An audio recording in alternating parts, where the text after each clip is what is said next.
Good day, everyone. We are the group 2, and our topic is descriptive. And before we dive into the discussion, let me introduce myself first. My name is Elmi Costes, and I am the first presenter of the group. Okay, so without further ado, let's begin this presentation. So our topic for today is descriptive.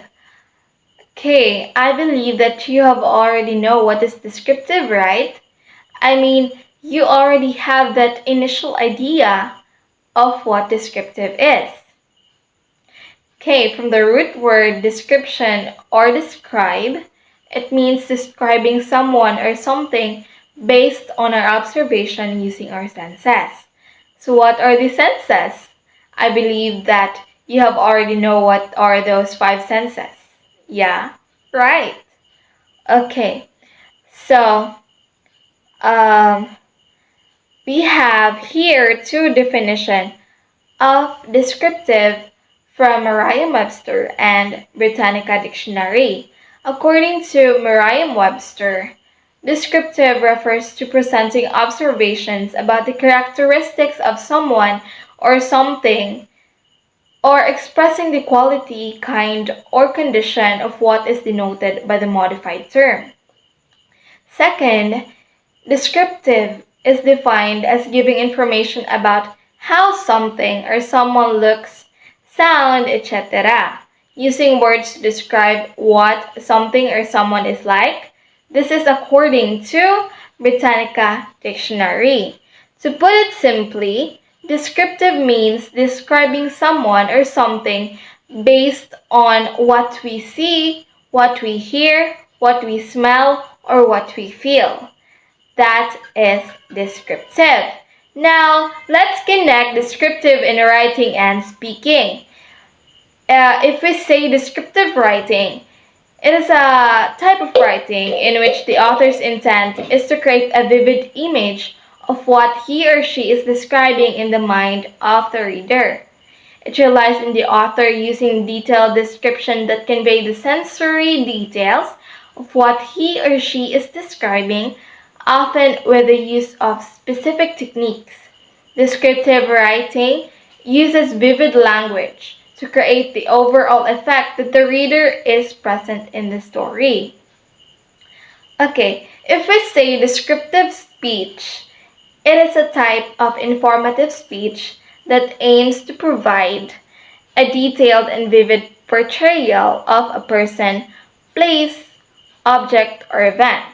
This kind of speech seeks to create a mental image for the audience by appealing to their senses, using a rich language and specific examples to bring the subject to life.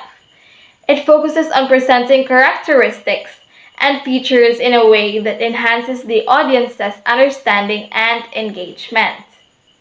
Okay, do you understand what I discussed about? Alright, okay, now that we have understood what is descriptive, we will move on to the elements, and I will give you to Miss Ashley Guarjana. Now that we are done defining on what descriptive is, let us now find out on what are the elements of descriptive. So, the elements of descriptive are sensory details, figurative language, dominant impression, precise language, and careful organization. So, we have 5 elements of descriptive. Before I dive in or discuss to you the elements of descriptive, I'll be discussing or explaining it in terms of written and spoken. They're quite similar in terms, but the only thing that differs is that, of course, written is through writing and spoken it is through speaking using your voice. So first up is we have sensory details. Sensory details, from the word sensory, of course, senses. So in terms of written and spoken, it uses vivid imagery. So what is vivid imagery? So vivid imagery, it is something that is used to describe, or it is a description that can appeal to our senses. Let me give you an example. For example, instead of saying that, like the cake was good, delicious, tasty, etc., etc., you say it like this. The warm chocolate cake melted in my mouth, releasing a rich and bittersweet flavor. So after that, like your audience, the reader or the listener can help visualize using their senses. Like they can feel like they are immersed and they're part of the experience because they are using their senses. Like the way you describe it is, it can appeal to their senses. So that is what sensory details is. Next is we have figurative language. So from the word figurative, it means that it does not use its basic meaning. Instead of it uses a more imaginative meaning in order for it to what? In order for it to create a special effect or to make it more interesting. Like in terms of written and spoken, it uses in figurative language, right? It uses simile, metaphors, personifications, and etc. etc. Let me give you an example again. Right? For example, simile. I know we already know that it was already way back in elementary. We already know that kind of stuff. So simile, the way you describe like your crush's smile. So just like this. Her smile was as bright as the sun. So that way you're already using figurative language, like what we call as flowery words. You're already using figurative language. So like the audience can interpret it in a much more unique way because you're using, the way you describe it is you're using figurative language. Okay, that is what figurative language is. Next element is, the third one is the dominant impression. So what is dominant impression? So in terms of written, it creates or it establishes a general theme or mood through the choice of your words, or through the choice of your words and structures. For example, like you want to bring a joyful theme, so you use words like lively, bright, so that it can create a happy theme, right? So that the audience can be able to understand the intended feeling or theme. Because of course you're using, the choice of your words are lively, bright, so the audience would already get it that maybe he or she is expressing like the theme is happy or happiness, joyfulness, just like that. While in terms of spoken, it is also the same. You need to create a general theme or mood, but you need to adjust your voice, like the tone of your voice expression, the way you deliver it, and the way you describe it. For example, like you're angry, like describing in an angrily manner. So if you want your audience to get that you're angry, like the expression the emotion that you're feeling, the general theme is angry. So you need to adjust the tone of your voice in an angrily tone, so that your audience can be able to grasp. So that your audience can be able to grasp or to get what you're trying to convey to them. That is what dominant impression is. So now that we've already discussed the first three elements, so the next two elements will be discussed by Jillian Arafol. I hope that you understand the first three elements discussed by me. Language. Precise language relies on clear, specific vocabulary to avoid confusion, which means you must use exact, specific words. Further, use precise language to give readers particular image in their head. Precise language makes writing clear and easy to understand. For example, Henry told his friend that there will be a cake at his birthday party. What kind of cake? The writer needs to be more specific. So it will be Henry told his friend that there will be a chocolate cake with vanilla icing at his birthday party. So that is precise language in written really is. Precise language in spoken uses a clear language reinforced by careful pronunciation and vocal clarity. Have you ever tried to explain something to someone and you felt that your message was completely misunderstood? If you're delivering information and you want to make sure that the audience understand what you're trying to say, then make sure that you use precise language and vocabulary. The last element is the careful organization. In written, careful organization organizes ideas in logical paragraphs for clarity. Logical means the arrangement of ideas, concepts, or steps in a way that makes sense and follows a clear rational flow.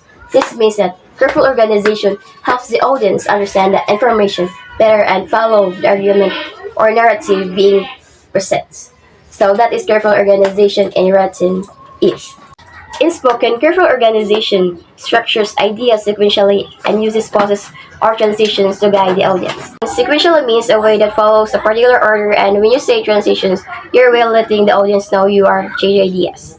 In overall, careful organization in spoken are specific types of verbal connectors that help organize ideas in a clear and logical order during a speech. It guides the audience through the progression of points, indicating a sequence or a step-by-step process, which enhances understanding. So that is careful organization in spoken. So good day everyone, I am Marcia Faith Duer Bisagano, and for now I'll discuss about the characteristics of descriptive language. So I'll just make it simple as possible, and I'll start with structural characteristics, then move on to linguistic characteristics, and then the remaining two characteristics will be discussed by Ms. Yurag. So without further ado, let's start. So first is the structural characteristics are the essential building blocks that shape how we present ideas or stories. So they will help organize and express our thoughts in a clear, engaging, and logical way, making it easier for our audience to follow and understand. So now let's break down to the three important structural characteristics.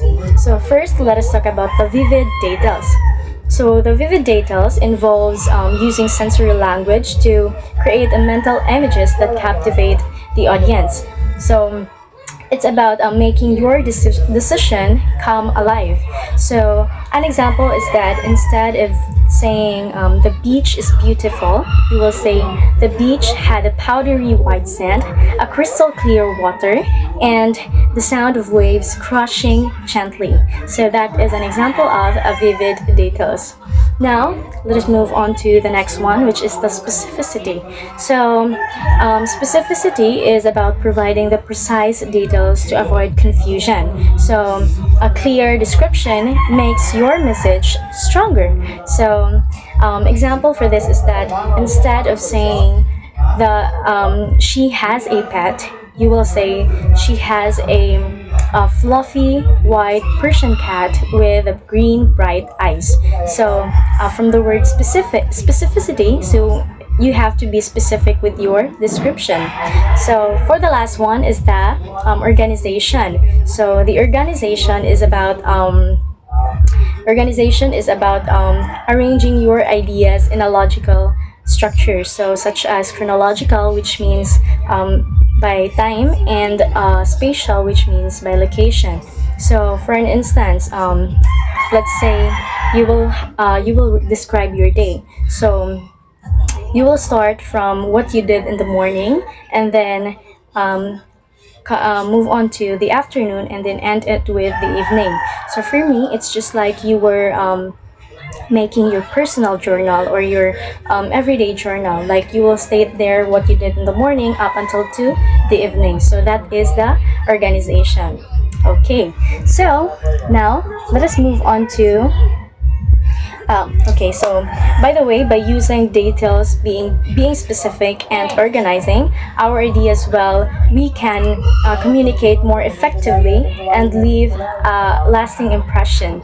So that's for the structural characteristics. Now let us move on to the linguistic characteristics.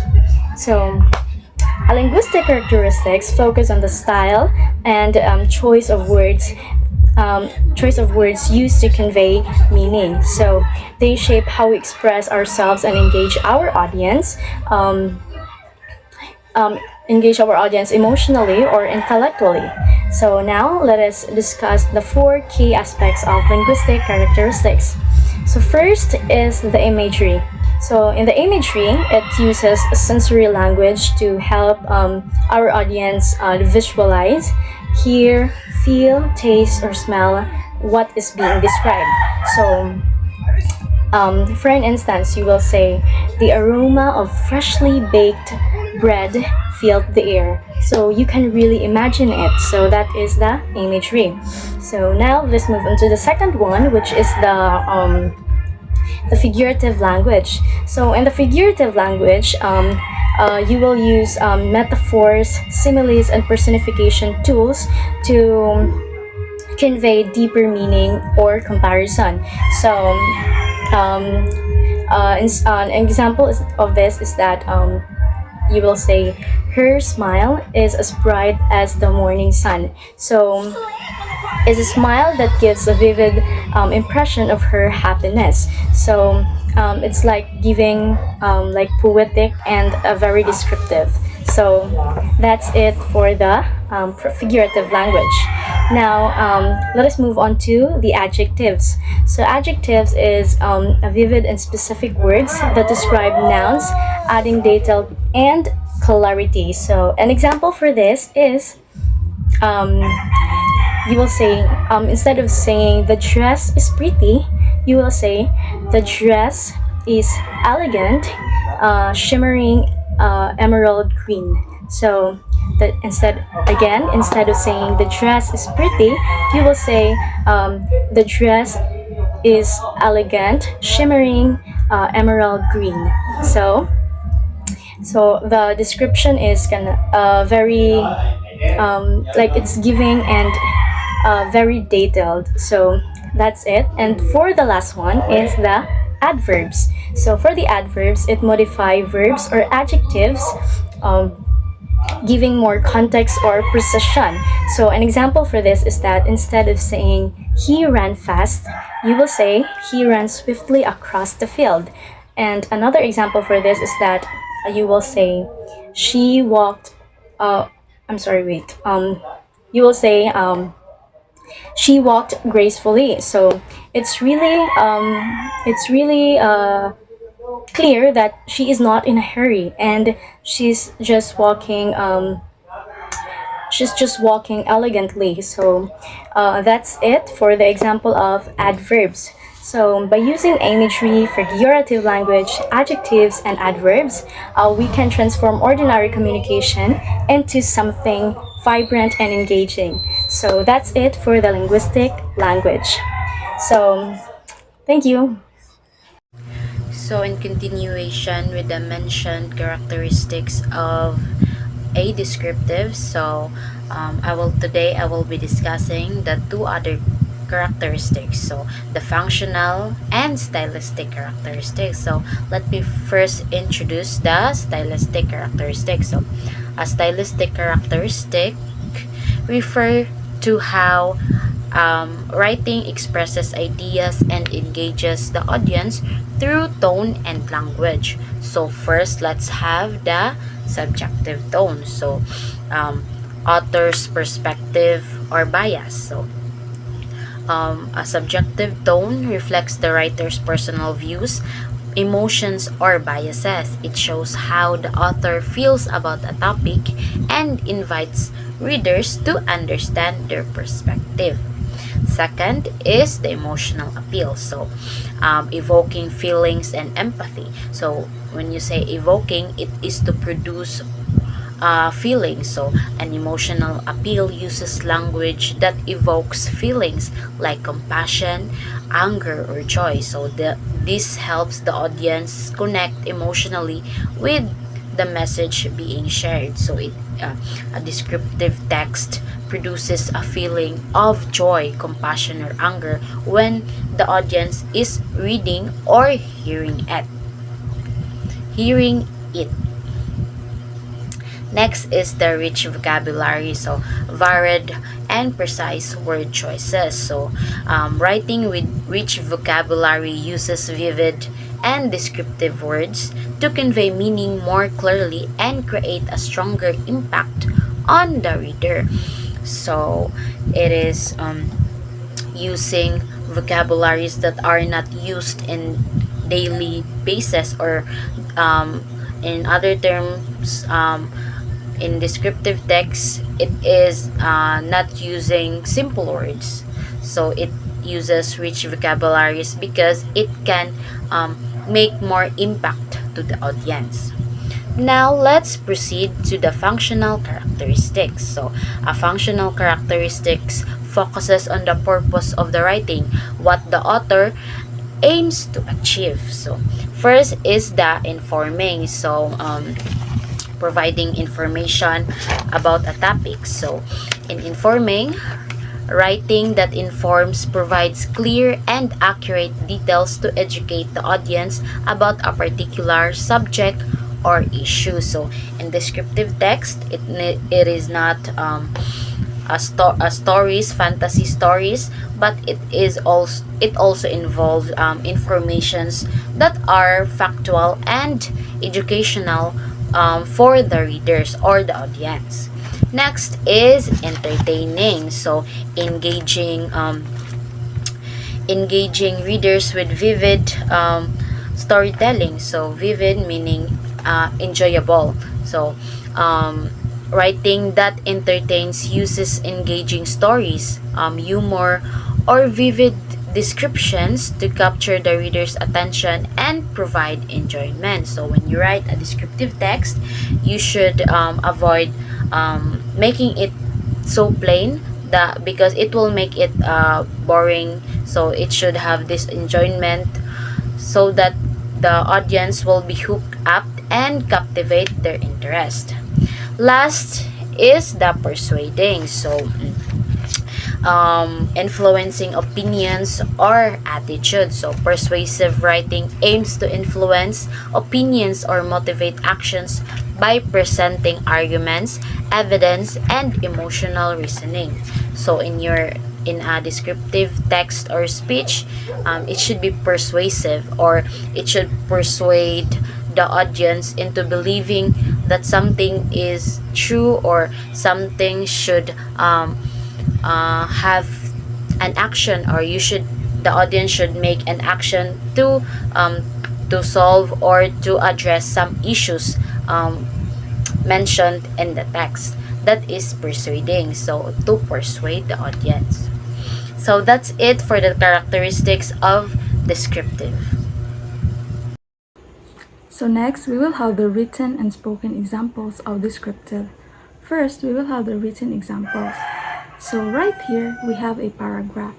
This paragraph falls into a descriptive writing since the character was described. So, can you tell me the words or phrases that were described to the character? Yes, that's right. Very good. So the character was described as a big guy, hunched his shoulders, bent his neck, and wore gray clothes.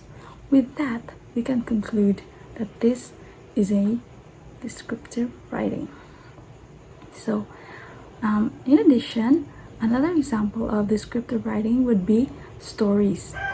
Although stories are more into narrative, but the characters, the places, and the things were also described by the writer, right? Am I right? Okay. So we can conclude that descriptive writing can create a clear imagination of a person and a scene of a certain story. Okay, that will be all. Thank you. So the next report will be about spoken examples that will be reported by Mr. Rilano. Meanwhile, in spoken, in order to apply a descriptive, it uses censored details so the listeners could visualize the imagery.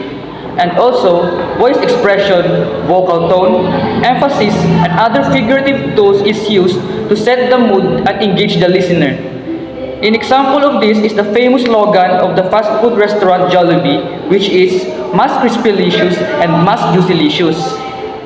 Another sample that you could encounter would be a sales clerk in a mall describing and marketing their product.